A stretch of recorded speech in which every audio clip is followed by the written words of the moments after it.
Good morning, Center for Spiritual Living, Greater Las Vegas. What a grand and glorious day it is here in Southern Nevada. For those of you that are joining us from around the country, we are so delighted to have you here with us. And if it doesn't happen to be sunshiny where you're at, you just let us know and we'll send some of that sun your way because we've got plenty of it to share. It's so good to be here with you. I'm so grateful for the beautiful meditation that was provided by Judy Petit this morning. That was a perfect way to start the day. And her invocation also just really set the tone for our service. I also want to thank Bobby Williams and Fran Peterson, who are practitioners that are sitting high watch with us today. We are so delighted to have your consciousness joining us for this time. And I want to give great thanks to Justin and his music team, Nadine, for the beautiful music she's providing today, and Justin for all of the work he goes into putting that together. Also want to give thanks to our media team, Joe and Kelly and Justin, and all of the work they do to bring these services to us each week. So we are delighted. We are blessed. We have a magnificent team of people here working to bring keep Centers for Spiritual Living Greater Las Vegas alive and brought to you each week. So I'm so grateful for that. So this year, our theme for 2022 is Living Everyday Wonder. It also happens to be our theme for January. And today's talk title is Wonder, Wonder Everywhere. We're going to look at this idea of wonder from a spiritual aspect. And so let's just start off with, how often do we sit and look and wonder at different things in our lives? How often are we wondering about the everyday, ordinary things in our lives, these commonplace things? Take a moment right now, wherever you're at, and look around and see if you can put your eye onto something ordinary. Just something ordinary that's in your space. Maybe you're sitting at a desk in front of a computer. There might be something there that attracts your eye, or if you're in your living room watching us on the big screen, find something and just begin to think about that thing. All of what went in to bring it to your room, to your place. All of the things that you were able to do because of it. All of the things that went into creating it. First off, when we start with just a simple idea that creates it, and then there's all of the mechanics around it. Everything that has to go to building it and bringing it to you, and all of the things that you can do. Just taking one simple little object in your life and looking at it in wonder can be quite a powerful experience. If I take a look at a pen here, and I just think about this pen and all of the different components of it, it's certainly got plastic in it, and all of the things that might have gone into making plastic, and all of the people, all of the hands that created that touched it just to make the liquid that's formed into a shape. Who made the forms for the shape? What's inside of it that makes the liquid flow and not freeze up? What is the mechanism through which the liquid is flowing out in a specific way to where I can actually begin to create something with it? A simple thing like this, if we begin to look at it in wonder, we actually begin to start orienting our life to looking at the wonder of things. And so we can transfer this to all kinds of areas. For instance, think about your body. A simple part of your body. Right now, right in front of me here on the video camera, I see my nose.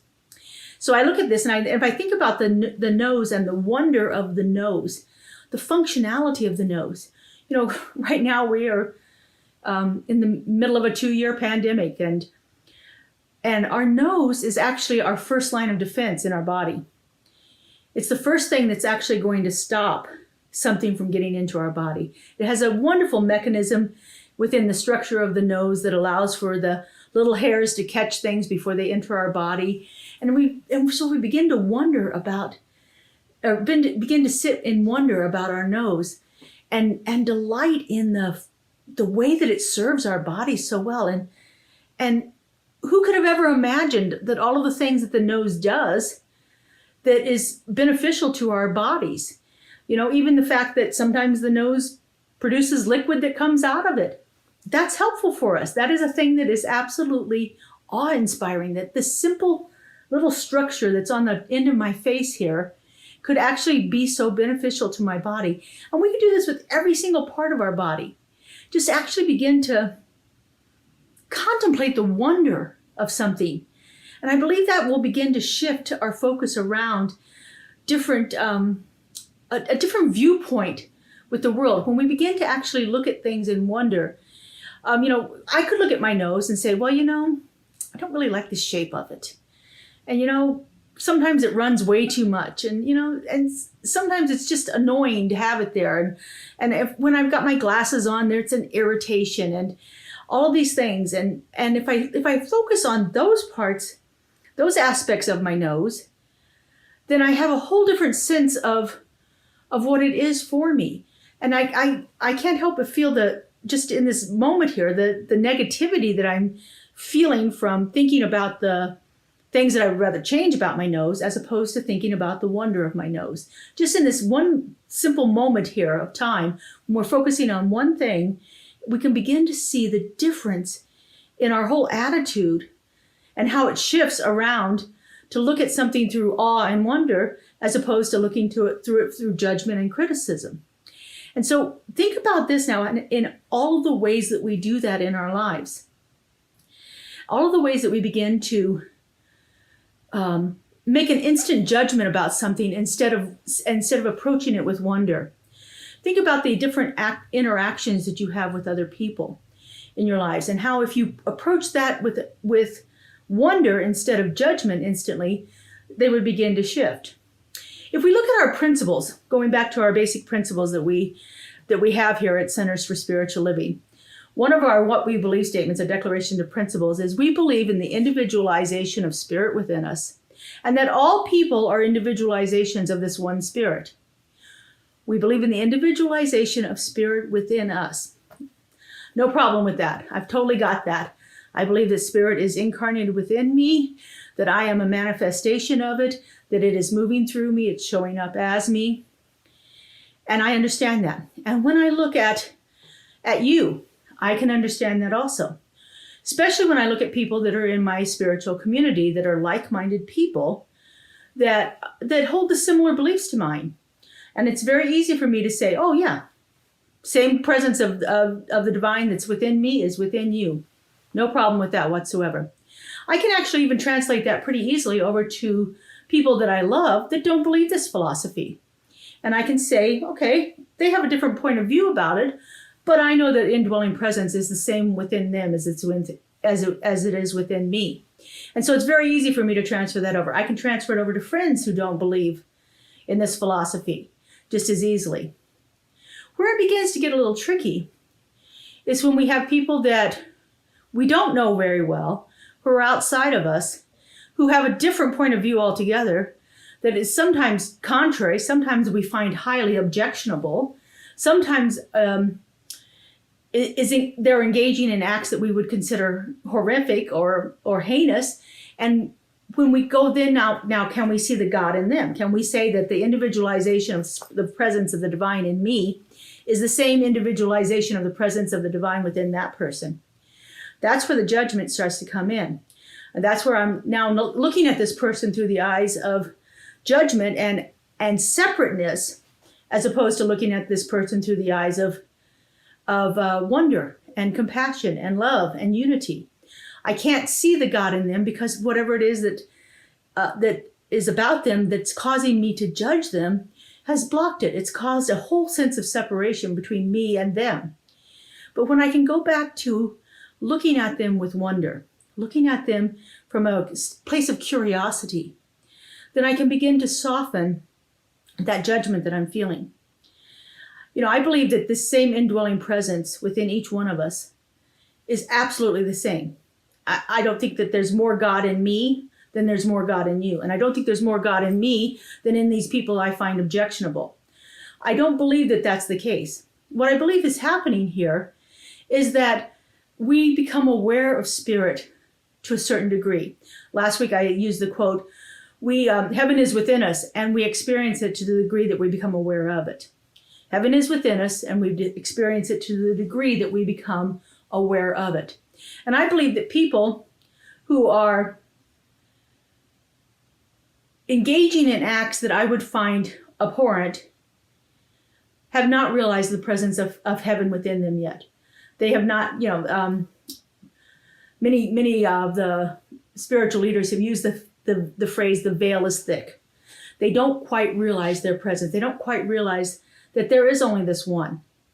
Because I believe that once we have that innate sense of oneness within ourselves, we can no longer see separateness as readily as we did before. And I think that softens our behaviors to other people. That when we begin to understand our connection with the divine, we begin to experience the divine actually moving through us, then we're no longer able to engage in the acts that we were able to engage in before. We no longer want to do those things because we have this sense of like, what is the truth here? What's really happening here? But when we are looking at something and judging it so harshly, then there's no room for wonder in there. For instance, if I'm driving along the road on the freeway here, and it's, our freeways are fun, and if I'm driving along and somebody cuts me off, I have two things I can do there. I can approach that through a attitude of anger. And say, what is wrong with this person? What are they doing here cutting me off in the road? There's no wonder in that. That's pure judgment. But if I could soften myself just for a moment and say, I wonder what's going on with this person that caused them to engage in this kind of behavior. I wonder if there's some emergency that they're trying to get to. I wonder if maybe they've got to go to a loved one who's in a hospital. Or maybe they're picking up their child from school and they're running late. Or maybe they're on their way to work and they know if they don't get there on time, they're going to lose their job. If I can begin to shift my instant response of anger to one of curiosity and one of wonder, then I can begin to soften how I feel and how I react. And quite honestly, that's what the important part is. That person that's done whatever doesn't really, this doesn't affect them in any way, but it affects everything about me. How I am approaching it will determine how the rest of my day is. I can sit and dwell on that in anger and frustration and irritation and expectation of it to happen again. Or I can soften myself and say, wow, I wonder what's going on in that person's life. And if we begin to apply this in lots of different ways, I think we begin to develop a deeper sense of empathy for people. And empathy will lead to compassion. And between those two things right there, a greater sense of empathy and a greater sense of compassion, there is room for love. There is no room for love in our life without empathy, without compassion. Love cannot exist in the absence of those two things. In her book, See No Stranger, Valerie Kaur, who's a Sikh activist, uses the phrase that wonder is the wellspring of love. That wonder is the wellspring of love. That love actually is birthed from this idea of wonder. Because again, wonder softens us. Wonder allows us space to question, to be curious about what's happening with someone, to look at someone through different eyes, through the eyes of compassion, through the eyes of empathy. When we begin to wonder, we open up a space within ourselves to allow this presence to come forth as the love that we are.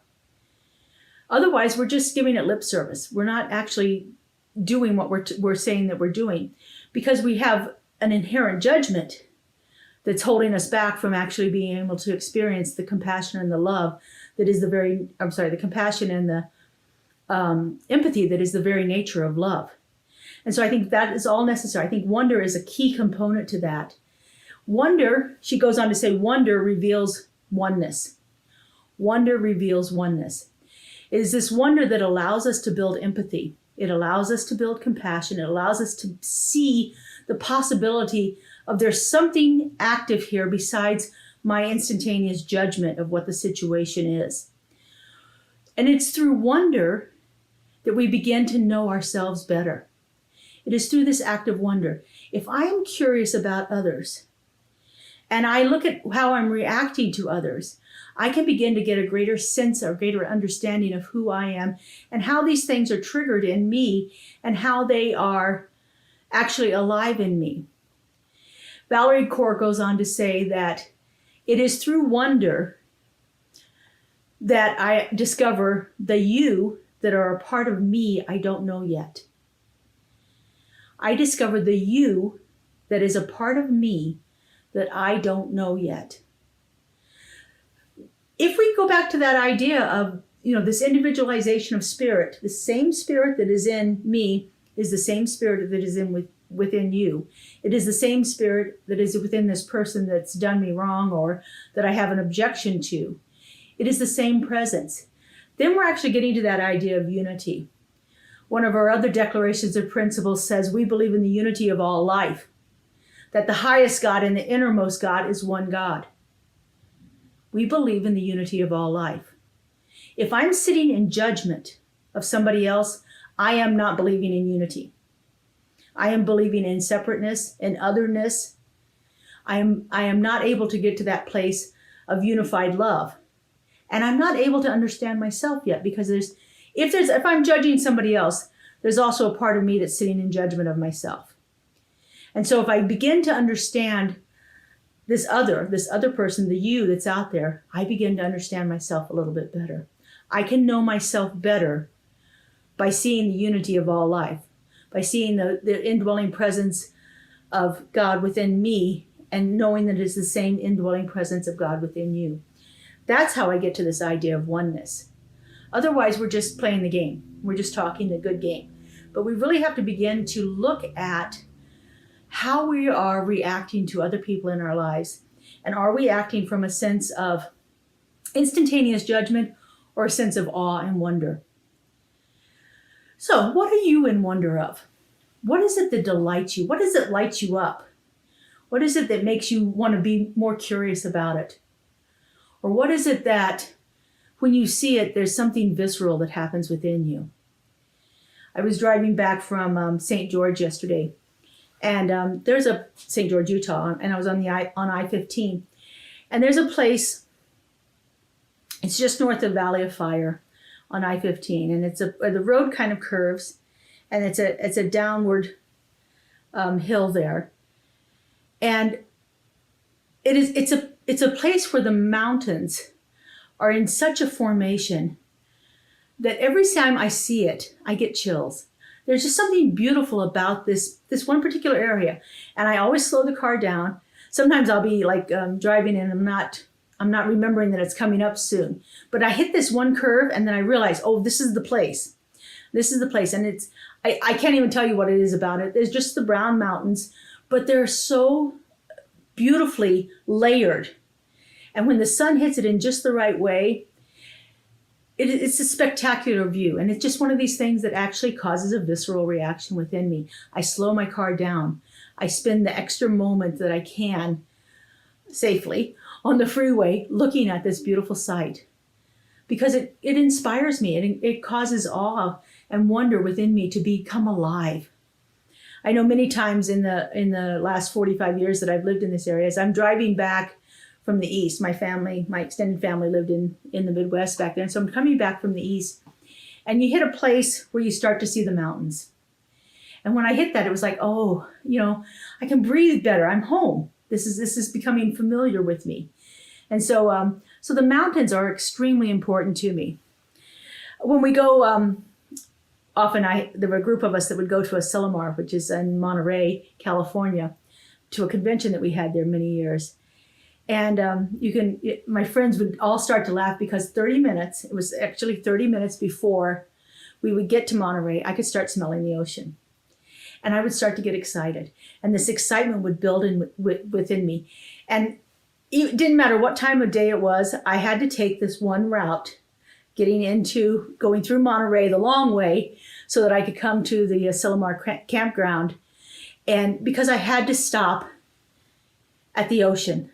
I had to stop at those rocks that were right there on the it's right next to Pebble Beach. It's the most amazing place in the world for me. I love it. And I would have to stop the car and get out and smell the ocean and look at the rocks and listen to the waves.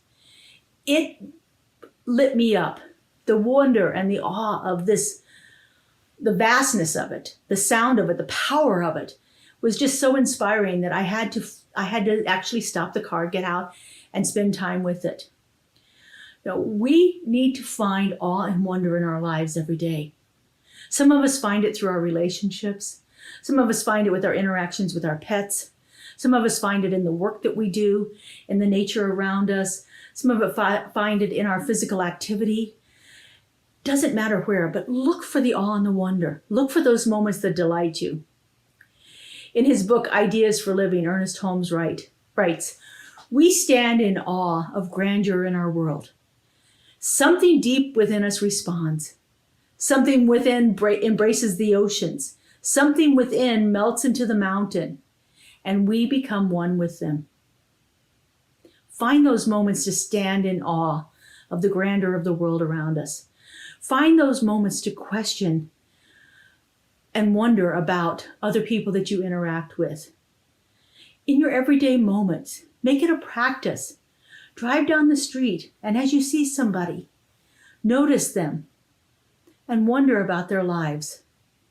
It will soften us. It will open up a space within us for compassion and empathy. It will build that love that unifies all. It is the way forward. Wonder and awe are a magnificent spiritual practice, and I hope you begin to engage in it a little more often. So let's just take a moment and unify these ideas in prayer. So our form of prayer is called spiritual mind treatment. It's an affirmative prayer. It's one where we recognize the presence of the divine. We unify ourselves with it in that sense of love and wonder. We acknowledge the truth that is. We give thanks for it, and we let it go. So I invite you to turn within now. Just take a moment and become still.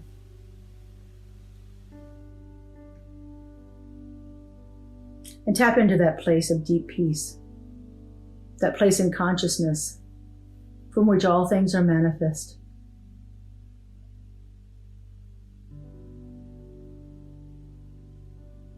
And it is from this place within my heart center that I know that there is only one loving creative intelligence, one divine presence, one power. I know that one is operating itself in, through, and as all life. That it is the beginning and the end of all. The circle and the circumference.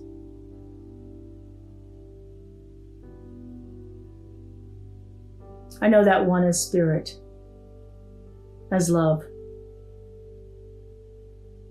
as the divine, as God. And I know that one indwells me. It has brought me forth into existence. It is living its life through me. It is showing up as me. And as I know this is true for me, I know this is true for everyone else. That each one of us is that perfect, divine emanation of the one, created in the image and the likeness of perfection. And so I speak my word, knowing this truth. I know that there is a unity of all life. It is. And it is simply awaiting our recognition of it. I know that it is through delighting in the world around us that we feel more of this oneness. I know that it is staying open and curious to others that we experience it to a greater depth. And I know that as we stay open, as we approach each situation with curiosity, we leave space within us for a deeper understanding, for a chance for empathy and compassion to be working in our lives, for a felt oneness to actually be our experience.